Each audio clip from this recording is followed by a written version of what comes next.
kita akan berbincang dengan pengamat politik dari Universitas Palangkaraya, yaitu Pak John Rete. Dan di sini kita udah tersambung dengan beliau. Halo.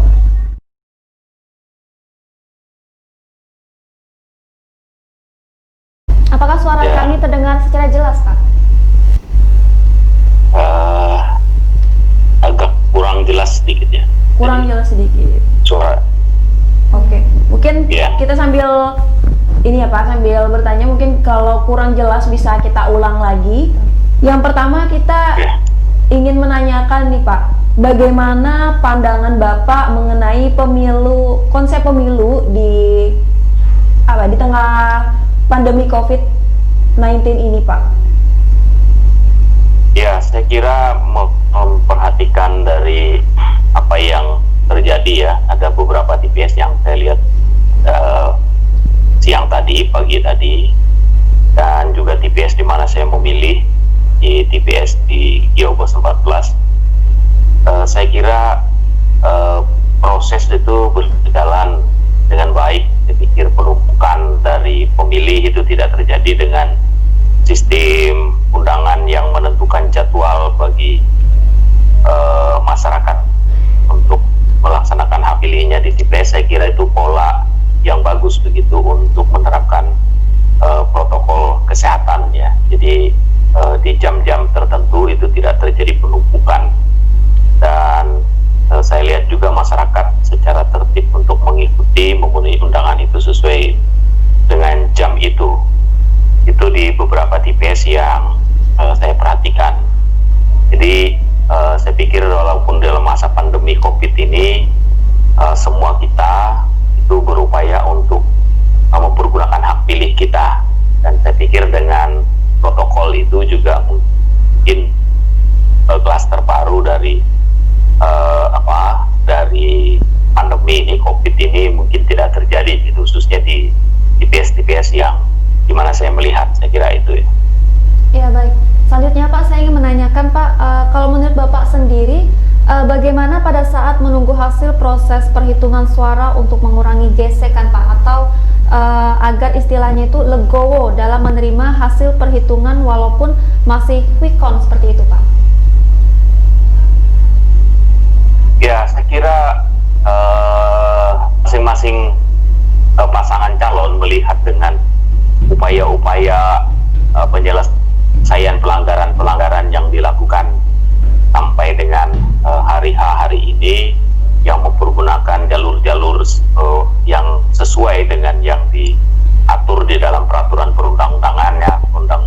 Saya kira dalam penghitungan suara juga nanti juga tidak akan terlalu banyak ya, kita berharap seperti itu. Ada satu spirit semangat dari masing-masing paslon untuk tetap bekerja dalam koridornya masing-masing dalam mendukung pasangan calonnya. Demikian juga paslon juga secara lapang dada untuk menerima hasil kontestasi ini, karena dalam setiap kegiatan kontestasi pasti ada yang menjadi pemenang dan pasti ada yang tidak menjadi pemenang. Nah, karena itu pada waktu sudah bertekad bulat untuk mengikuti kontestasi ini, pastilah kita harapkan ada satu jiwa kesatria untuk bisa memenuhi menghadapi hasil-hasil yang dicapai, dan saya kira itu adalah bagian dari keseluruhan perjuangan yang sudah dilakukan oleh paslon dan tim sukses. Tapi pada realitanya kontestasi ya sudah pasti sudah pasti harus ada yang menjadi pemenang. Berapapun selisih suara itu pasti akan ada pemenang. Nah, sehingga kita berharap para pihak semuanya bisa menerima itu, dan ini adalah bagian dari proses pembelajaran dalam sistem demokrasi kita. Saya kira itu ya. Ya baik Pak. Kalau menurut Bapak sendiri, apakah pilkada serentak tahun ini sudah berjalan dengan cukup baik Pak, atau bagaimana? Ya, kalau kita melihat dalam proses pilkada itu kan salah satu indikator secara umum kita mau melihat masif ya, dalam pilkada. Ya memang di dalam pilpres dan lain-lain untuk Kalimantan Tengah itu kan tingkat partisipasi cukup tinggi begitu. Dan kalau kita melihat di pilkada 2018 juga di beberapa kabupaten juga tingkat partisipasi itu tinggi. Nah hanya memang apakah dia bisa mencapai partisipasi di atas angka 80 lebih atau mencapai standar partisipasi nasional 77,5% itu, saya kira juga ini menjadi menjadi satu tantangan bagi penyelenggara untuk mendorong partisipasi itu. Tapi saya pikir partisipasi pilkada Kalimantan Tengah hari ini, khususnya Pilgub itu, saya pikir akan lebih baik dibandingkan pada pemilihan pilkada gubernur 2015, karena saya pikir karena tidak ada persoalan-persoalan terkait dengan perubahan paslon dan hanya ada 2 paslon, maka saya pikir angka partisipasi itu ada di kisaran antara 70 ya, 70.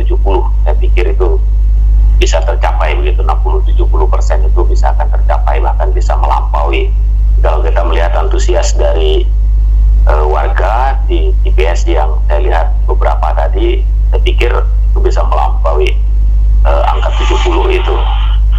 Ya, jadi itu salah satu indikator. Nah, dan kemudian yang kedua, pada waktu kita bicara tentang keberhasilan dalam penyelenggaraan pilkada adalah sejauh mana masing-masing pasangan calon bisa menerima hasil ya bersama tim sukses. Nah, penerimaan ini ditunjukkan dari seberapa besar ya gugatan-gugatan yang terjadi di dalam proses pelaksanaan ini.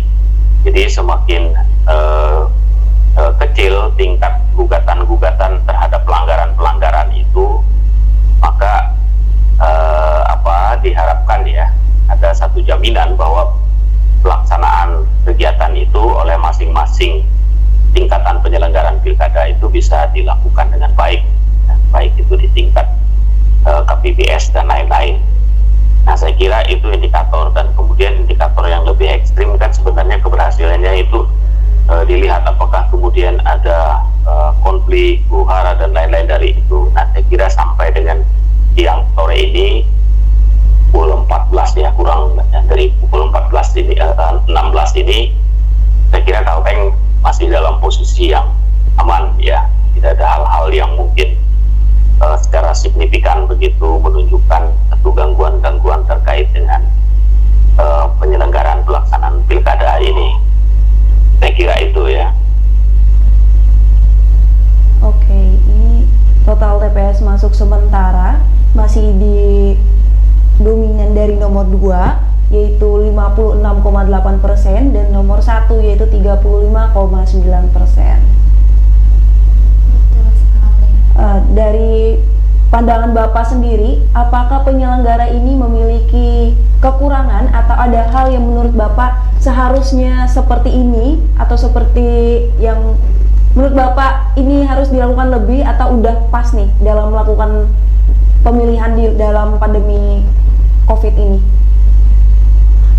Ya, saya kira kan pada waktu kita bicara tentang kualitas penyelenggaraan yang dilakukan oleh para penyelenggara itu kan nanti akan dilihat secara menyeluruh ya, di semua wilayah, di semua daerah. Jadi pada waktu kita bicara tentang Pilgub ya, dia menjadi indikator pengukurannya harus dilihat dari keseluruhan ya, artinya kesebaran keseluruhan dari semua TPS yang ada di Kalteng ini. Jadi penyelenggaraannya itu adalah dilihat dari semua wilayah. Nah, seperti saya sampaikan tadi, kita tidak melihat kendala-kendala yang dihadapi di kabupaten-kabupaten lain begitu. Yang saya ceritakan tadi hanya di wilayah Kota Palangkaraya. Yang kita tidak tahu persis terkait dengan apa yang terjadi di wilayah-wilayah, apalagi di wilayah pelosok ya, pedalaman yang mungkin dari aspek komunikasi itu tidak ada jaringan baik itu seluler dan lain-lain, sehingga kita tidak mengetahui secara persis tentang apa yang dilakukan. Nah, kemudian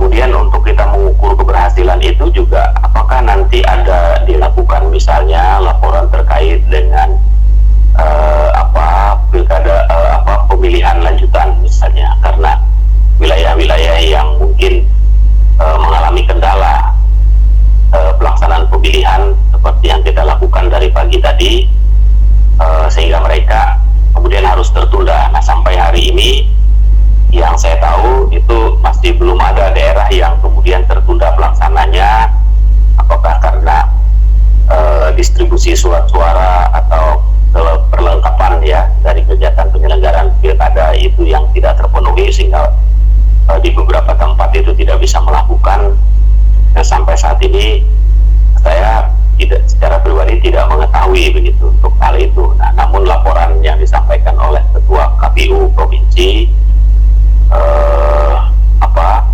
itu disampaikan bahwa semua logistik ya beberapa hari menjelang pelaksanaan pada masa tenang sudah disampaikan melalui media, sudah terdistribusi secara baik. Nah, saya kira itu menjadi bagian ya pada waktu kemudian distribusi surat suara dan lain-lain penundaan terkait dengan pemilihan itu tidak terjadi. Saya kira itu menjadi bagian ukuran-ukuran dari keberhasilan dari teman-teman di penyelenggara. Nah, hanya nanti kan akan evaluasi terkait dengan penyelenggaraan pilkada ini secara menyeluruh setelah seluruh rangkaian pelaksanaan pilkada ini dilakukan. Nah, di situ kita akan melihat ya secara menyeluruh, meneropong secara menyeluruh terkait dengan kinerja itu. Tapi yang pasti bahwa hampir semua banyak kalangan pihak itu menilai bahwa partisipasi itu pasti akan terjadi penurunan dibandingkan dalam situasi normal ya di masa pandemi ini. Jadi tidak bisa berjalan secara optimum begitu terkait dengan partisipasi ini. Tapi saya pikir kalau sudah partisipasi menembus angka di atas 60 lebih atau apalagi 70 itu sudah angka yang cukup baik dalam proses penyelenggaraan pemilihan ya, pilu atau pilkada, karena tingkat representasi dukungan dari publik melalui perimbangan ya, perbandingan dari jumlah pemilih yang terdaftar dengan yang memberikan hak suara di TPS itu juga relatif sudah cukup merepresentasikan dari keterwakilan dari masyarakat itu. Saya kira itu ya. Ya baik Pak, selanjutnya saya ingin menanyakan apa sih harapan dari Pak John sendiri mengenai untuk Kalimantan Tengah ke depannya, begitu juga dengan siapapun yang nantinya pemimpin yang menang seperti itu Pak. Ya, yang pertama Kalimantan Tengah ini kan adalah wilayah yang sedang giat-giatnya melaksanakan pembangunan, dan sebagai sebuah provinsi yang relatif cukup muda ya, walaupun kita lebih tua dari Kalimantan Utara, itu juga banyak permasalahan terkait dengan pembangunan yang harus dilakukan oleh pemerintah daerah di seluruh wilayah Kalimantan Tengah ini. Nah, kita berharap dengan pemimpin daerah yang dilantik nanti itu dapat bekerja dengan baik, memenuhi janji harapan ya, mewujudkan visi misi yang dituangkan di dalam janji-janji politik selama kampanye ini, dan juga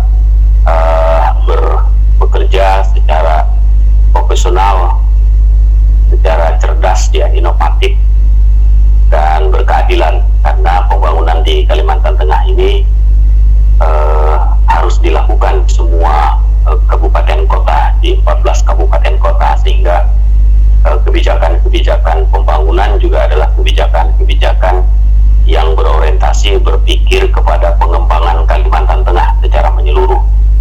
Nah, lebih-lebih Kalteng ini di garda terdepan ya, di wilayah penyangga kalau ibu kota negara baru Republik itu memang benar-benar dijalankan, diimplementasikan oleh pemerintah pusat di Kalimantan Timur. Nah, sehingga sebenarnya posisi strategis Kalimantan Tengah itu menjadi sangat penting, termasuk juga dengan hadirnya proyek-proyek strategis nasional ya, seperti food estate ini. Nah, kita berharap bahwa kehadiran program strategis nasional ini atau proyek strategis nasional ini memang benar-benar bisa memberi kemanfaatan dan mendapatkan dukungan dari publik, dari masyarakat secara menyeluruh. Nah, karena itu keberadaan proyek ini memang harus mampu diyakinkan oleh pemerintah daerah ya, penyelenggara pemerintahan di daerah ini, bahwa proyek ini memberikan kemanfaatan, mampu membawa kesejahteraan tidak hanya untuk masyarakat di wilayah kabupaten tersebut, tapi juga untuk Kalimantan Tengah secara menyeluruh. Dan yang paling penting juga di masa pandemi ini dan juga era disrupsi ini, era yang penuh dengan ketidakpastian, perubahan-perubahan terjadi ya secara global dari dampak pandemi COVID ini, termasuk juga kebijakan-kebijakan di bidang ekonomi dan politik itu sangat mempengaruhi sekali. Nah, sehingga pemimpin daerah ke depan itu juga harus mampu untuk melihat dan menjawab tantangan-tantangan terkait dengan kondisi yang ada. Jadi kondisi global, kondisi regional, dan kondisi lokal yang ada itu harus mampu direkam, diterjemahkan dan diolah menjadi satu kebijakan dari pemimpin daerah yang benar-benar berorientasi kepada kepentingan masyarakat dan kesejahteraan masyarakat, dan juga berorientasi kepada Kalteng itu memasuki masa baru di era global ini. Jadi pengelolaan di pemerintah provinsi ini atau kebijakan di wilayah provinsi ini sudah tidak lagi hanya berbicara tentang Kalimantan Tengah. Jadi kebijakan-kebijakan yang dikeluarkan oleh pemimpin daerah di tingkat provinsi itu dia bicara tentang kebijakan secara nasional bahkan internasional, bagaimana Kalteng itu di kancah di kancah pemerintah nasional dan juga bahkan di global. Jadi ini tantangan-tantangan yang harus dilakukan, dan itu bisa diwujudkan panjang dibangun satu sistem kerja yang baik ya, yang ditopang oleh sistem birokrasi yang profesional dengan menjalankan sistem merit system yang sesungguhnya dilakukan, sehingga pemimpin daerah itu, kepala daerah itu memang bisa dibantu dengan kehadiran dari birokrasi itu. Saya kira itu.